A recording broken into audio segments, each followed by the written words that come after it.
कोई भी बच्चा, लड़का हो या लड़की, दोनों ही बच्चे की कैटेगरी में आते हैं इसमें, वो ये बोलता है बच्चा कि इस डेट को इस समय इन अंकल ने मेरे साथ में इस तरह का कृत्य किया, इस तरह की घटना घटित हुई मेरे साथ में, जो अपराध हुआ, और उस डेट को उस वक्त पर वो इंसान था ही नहीं उस जगह पर। कि क्या पूछना है बच्चे से जब क्रॉस होगा, उससे ज्यादा जरूरी है कि क्या नहीं पूछना है। गलत सवाल अगर आपने पूछ लिए तो आपका केस खराब हो सकता है, जेल आपको बहुत लंबे समय तक काटना पड़ सकता है, सजा भी हो सकती है। दोस्तों, पॉक्सो एक्ट पर या पॉक्सो का जो कानून है, इस पर बहुत सारे लोगों के बहुत सारे सवाल हैं। बहुत सारे सवाल इसलिए हैं क्योंकि जब भी कोई कंप्लेंट होती है, सीधा रूप से उस सामने वाले को जो एक्यूज होता है केस में, उसको अरेस्ट कर लेते हैं और वहां ज्यादा पूछताछ नहीं करती पुलिस, सीधा आपको अरेस्ट कर लेगी, पेश करेगी मजिस्ट्रेट साहब के सामने। और कानून इतना ज्यादा स्ट्रिक्ट है, इतना कठोर कानून है कि सीधा वहां से आपको जेल भेज दिया जाएगा। हो सकता है कुछ दिन के लिए रिमांड पर आपको भेज दिया जाए, बट वहां सीधा आप जेल चले जाओगे, मतलब सीधा आपको बेल ऐसे नहीं मिलेगी। या तो आपके पास बहुत ही स्ट्रॉन्ग ग्राउंड हो। स्ट्रॉन्ग ग्राउंड किसे बोलते हैं? मान लीजिए कोई भी बच्चा, लड़का हो या लड़की, दोनों ही बच्चे की कैटेगरी में आते हैं इसमें, वो ये बोलता है बच्चा कि इस डेट को इस समय इन अंकल ने मेरे साथ में इस तरह का कृत्य किया, इस तरह की घटना घटित हुई मेरे साथ में, जो अपराध हुआ, और उस डेट को उस वक्त पर वो इंसान था ही नहीं उस जगह पर। मान लीजिए दिल्ली का अपराध है, वो इंसान तो बिहार में था। तो ये मामले हो सकते हैं जिसमें आपको इजीली बेल मिल जाए, सीधा आप जैसे कोर्ट में जाओगे। पर आप सोचो कि वैसे आपको बेल मिल जाएगी, आसान नहीं है, आपको सीधा जेल भेज दिया जाएगा। और हमने तो ये भी देखा है कि इन मामलों में जब मामला होता है सेक्शन 4 का, सेक्शन 6 का, तो ऐसे में इन मामलों में सेशन कोर्ट बेल लगाते हो, बार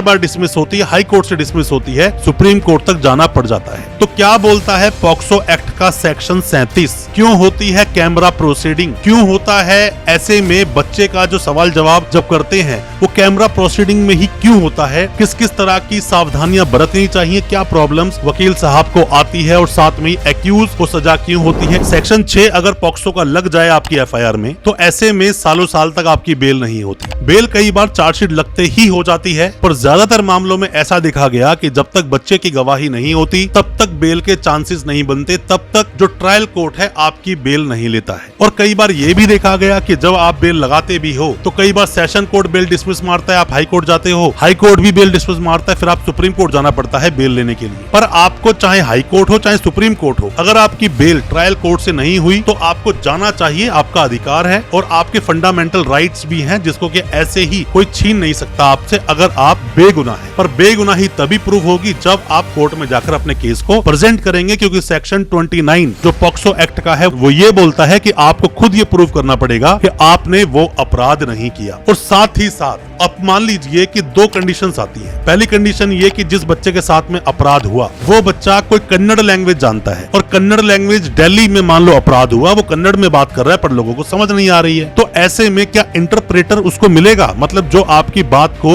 रखेगा कोर्ट के सामने, और साथ में ही ट्रांसलेटर क्या मिलेगा? तो बिल्कुल मिलेगा। यही बात बोलता है सेक्शन 38, और यही बात बोलता है कि जब हम गवाही करवाते हैं बच्चे की तो वहाँ एक बैठा होता है साथ में उसके, एक इंसान, एक लेडी बैठी होती है जो कि बातों को रख रही होती है बच्चे की। तो यही बोलता है सेक्शन 38। क्या बोलता है डिटेल में हम बात करेंगे, और भी कई सारी बातें आपको बताऊंगा कि बेल आप कैसे लेंगे। ज्यादा कुछ जानने के लिए सेक्शन 38 के बारे में, पॉक्सो एक्ट के बारे में दोस्तों बने रहिए हमारे इस वीडियो के साथ। नमस्कार दोस्तों, फिर एक बार स्वागत करता हूँ आप सभी का अपने इस यूट्यूब चैनल पर जिसका नाम है बेल लॉज। मेरा नाम है वीरेंद्र। दोस्तों, हालांकि वीडियोस तो हमने कई बनाई है, बट उन वीडियोस को देखकर आपको बहुत नॉलेज मिलेगी, पॉक्सो एक्ट को पूरी तरह समझ पाओगे आप। क्योंकि इसमें होता क्या है कि जब बच्चे को क्रॉस करना होता है, जब किसी बच्चे की गवाही होती है, तो वो जो बच्चा है वो कभी भी वकील साहब के सामने नहीं खड़ा होता है, जिसको कि वकील साहब थोड़ा डरा कर, थोड़ा प्रेशर में डालकर कुछ गलत बुलवा ले। बच्चा होता है दूसरी साइड, मतलब स्क्रीन पर, और स्क्रीन पर देख के ही क्रॉस करना पड़ता है, या हो सकता है बच्चा पर्दे के पीछे बैठा हो, ऐसे में क्रॉस करना पड़ता है, समस्या बहुत आती है। तो आप में से कोई भी अगर नए वकील साहब है, कोई भी लॉ स्टूडेंट है, कोई भी अभी कानून की जानकारी ले रहा है, या आपका सगा संबंधी जानकार कोई भी अगर जेल में है, तो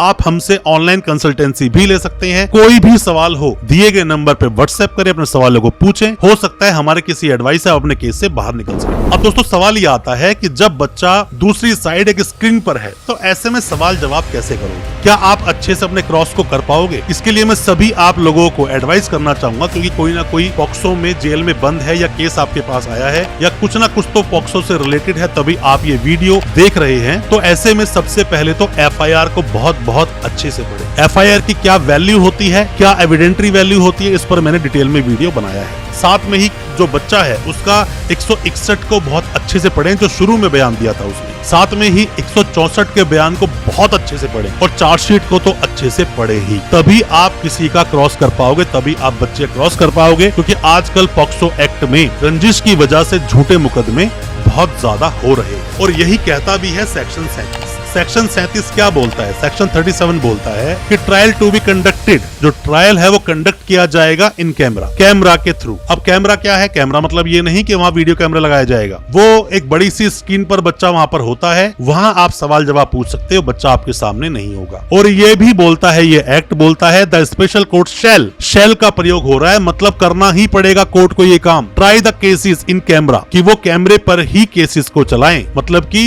स्क्रीन लगेगी, स्क्रीन पर बच्चा होगा, वहीं से आप सवाल पूछोगे। या फिर आप एक काम और भी कर सकते हैं इसमें, प्रेजेंस, कैमरा प्रोसीडिंग तो होगी, स्क्रीन पर बच्चा होगा या पर्दे के पीछे होगा, साथ ही साथ एक चीज और करनी पड़ेगी कि पेरेंट्स, जो बच्चे के जो पेरेंट्स हैं उनकी प्रेजेंस में ही ये गवाही कराई जाए। जो बच्चे गवाही होगी या फिर ऐसा कोई भी पर्सन हो जिसके सामने वो बच्चा कंफर्टेबल फील करता है या बच्चा उस पर ट्रस्ट करता है, भरोसा करता है, उसके सामने ही उस बच्चे की गवाही कराई जाएगी। अब दोस्तों आप खुद बताइए कि जब कैमरा प्रोसीडिंग होनी है, वहाँ स्क्रीन पर बच्चा होगा, वो अपनी गवाही दे रहा है, हम स्क्रीन पे ही सवाल पूछ रहे हैं, कुछ इस तरह से आप मान लीजिए जैसे आप वीडियो कॉन्फ्रेंस पर किसी से बात करते हैं ना, इस तरह से पॉक्सो में गवाही होती है। अगर आप में से कोई नए वकील साहब है जिन्होंने अभी तक पॉक्सो केस नहीं लड़ा, तो मैं आपको बता रहा हूँ, ये सोच के कोर्ट में मत चले जाना, सामने बच्चा को हम सवाल पूछेंगे और साथ में ही बच्चे की डिग्निटी का ध्यान रखना पड़ेगा। कोई भी सवाल आप ऐसा नहीं पूछ सकते कि कोई जो कि बच्चे की डिग्निटी को हार्म पहुंचाए, प्रोसिक्यूट्रिक्स बोलते हैं बच्चे को यहाँ पर। और साथ में ही जो प्रोसिक्यूशन है वहाँ आपकी लड़ाई ज्यादा होती है क्योंकि आप अकेले हैं अपने क्लाइंट को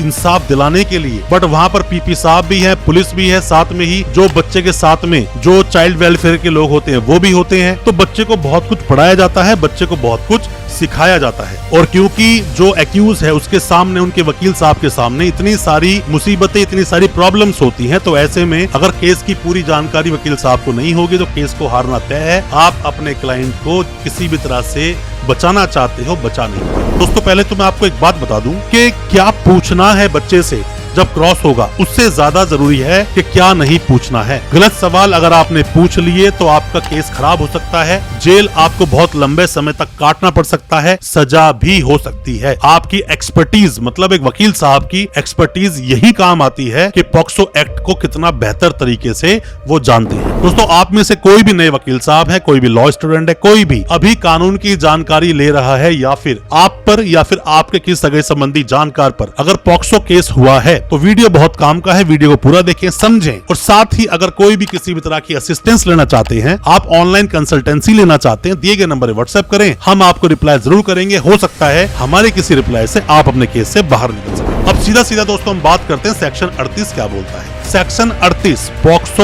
एक्ट का, पॉक्सो एक्ट जो कि आया 2012 में, अमेंडमेंट हुआ 2019 में। टोटल ही 46 सेक्शंस हैं और टोटल ही इसके अंदर 9 चैप्टर्स हैं। अब 9 चैप्टर्स के अंदर ही हम बात कर रहे हैं अभी 8वें चैप्टर की, और 8वें चैप्टर में आता है 38 सेक्शन, जहां ये बोलता है assistance of N interpreter. Interpreter होता है जो आपकी बात को सामने वाले के सामने रखता है, या आप इसको ट्रांसलेटर भी बोल सकते हो। साथ में ही या फिर कोई एक्सपर्ट होगा while recording the evidence of child, या फिर वहाँ पर कोई एक ऐसा एक्सपर्ट बैठा होगा जो कि बच्चे की गवाही के दौरान उसकी बात को रखता है, वहाँ पर समय समय पर मदद करता है बच्चे की। अब दोस्तों पहले ही क्या होता है कि यहाँ पर बर्डन ऑफ प्रूफ किस पर है? यह है एक्यूज पर, उसको प्रूफ करना है कि अपराध उसने नहीं किया। और यहाँ पर दूसरी तरफ, एक तरफ तो आपके वकील साहब पीपी साहब से लड़ रहे हैं, पुलिस से लड़ रहे हैं, आपका केस इतना स्ट्रांग है जिसमें कि पॉक्सो में ज्यादातर लोगों को कन्विक्शन सजा हो जाती है। यहाँ पर इंटरप्रेटर और आ जाता है जो कि पहले से ही आप अगर देखोगे तो चाइल्ड वेलफेयर वाले जो लोग होते हैं वो बच्चे को बहुत कुछ समझा रहे होते हैं बाहर से बाहर, और यहाँ पर चीजें और बढ़ जाती हैं। तो यहाँ पर आप एक एक वर्ड से तो गेम नहीं खेल पाओगे, एक एक वर्ड से तो अपने क्लाइंट को बेगुनाह प्रूव नहीं कर पाओगे। अगर आप डिफेंस लॉयर हो, जैसे हम एक डिफेंस लॉयर हैं, डिफेंस लॉयर का काम क्या होता है? जो भी कोई एक्यूज है उसकी बात को ठीक से कोर्ट में रखना, क्योंकि पॉक्सो एक्ट का मिसयूज बहुत ज्यादा दोस्तों किया गया। और यहाँ जब हम देखते हैं सेक्शन 38 में तो इंटरप्रेटर ट्रांसलेटर मिल जाता है। आगे क्या बोलता है सेक्शन को समझिए। बोलता है कि वेयर एवर द नेसेसरी, जहाँ कहीं भी जरूरत समझी जाएगी, द कोर्ट में take assistance of a translator. वो असिस्टेंस मतलब मदद ले सकते हैं, मतलब कि असिस्टेंस ले सकते हैं, मदद ले सकते हैं ट्रांसलेटर की या फिर इंटरप्रेटर की, हैविंग सच क्वालिफिकेशन, जिसके पास वो क्वालिफिकेशंस है, कानून का ज्ञान है, उसके पास एक्सपीरियंस हो। ऐसे में ये भी हो सकता है किसी दूसरे एक्सपीरियंस होल्डर को कोर्ट हायर भी कर सकता है और उसको उसकी फीस दी जा सकती है। तो ऐसे में दोस्तों प्रॉब्लम बहुत ज्यादा बढ़ जाती है एक एक्यूज के सामने कि अपनी बातों को कैसे रखें। दूसरी बात, कैमरा प्रोसीडिंग होती है, स्क्रीन पर सवाल जवाब हो रहे होते हैं, पर्दे के पीछे सवाल जवाब हो रहे होते हैं। और ऐसे में कई बार ये भी देखा गया है कि बच्चा जो होता है चाइल्ड वेलफेयर के पास, कि वहाँ पर उसको उसके पेरेंट्स से नहीं मिलने दिया जाता अगर पेरेंट्स भी उस मामले में दोषी हो। अब दोस्तों सेक्शन 38 के आप दूसरे पार्ट में देखते हो तो बातें थोड़ी सी और आगे जाती हैं कि मान लीजिए कभी भी किसी भी बच्चे के साथ अगर किसी भी तरह की मेंटल इश्यूज हैं, मेंटली वो परेशान है, प्रॉब्लम है, बीमारी है या फिजिकली डिसेबिलिटी है, तो ऐसे में स्पेशल कोर्ट उसमें एक असिस्टेंस मतलब हेल्प ले सकता है किसी भी स्पेशल एजुकेटर की, और किसी भी तरह से वो पर्सन जो फैमिलियर हो उस बच्चे के साथ में उसकी मदद भी ले सकता है चीजों को कम्युनिकेट करने के लिए, कम्युनिकेशन में। तो ऐसे में जितने भी तरह के अगर कोर्ट चाहे तो एक्सपर्ट ले सकता है केस के अंदर, ताकि बच्चे की पूरी बात कोर्ट के सामने आ सके। तो आप समझ सकते हो दोस्तों कि पॉक्सो का जो मामला है इतना आसान नहीं, सजा बहुत ज्यादा लोगों को होती है। केस को अच्छे से लड़ें, कहीं ऐसा ना हो कि आपकी किसी भी लापरवाही से सजा हो जाए, और सजा अगर हो गई तो सेक्शन 6 में कम से कम 20 साल की सजा तो होगी ही। अगर मामला 2019 के बाद का है, 19 से पहले का है, तो 10 साल की सजा तो कम से कम होगी ही। कोई भी किसी भी तरह के सवाल है, डाउट है, कुछ भी पूछना चाहते हैं, दिए गए नंबर पर व्हाट्सएप करें, हम आपको रिप्लाई करेंगे। हो सकता है हमारे किसी रिप्लाई से आप अपने केस से बाहर निकल सके। बहुत बहुत शुक्रिया दोस्तों, धन्यवाद हमारे इस वीडियो के साथ बने रहने के लिए।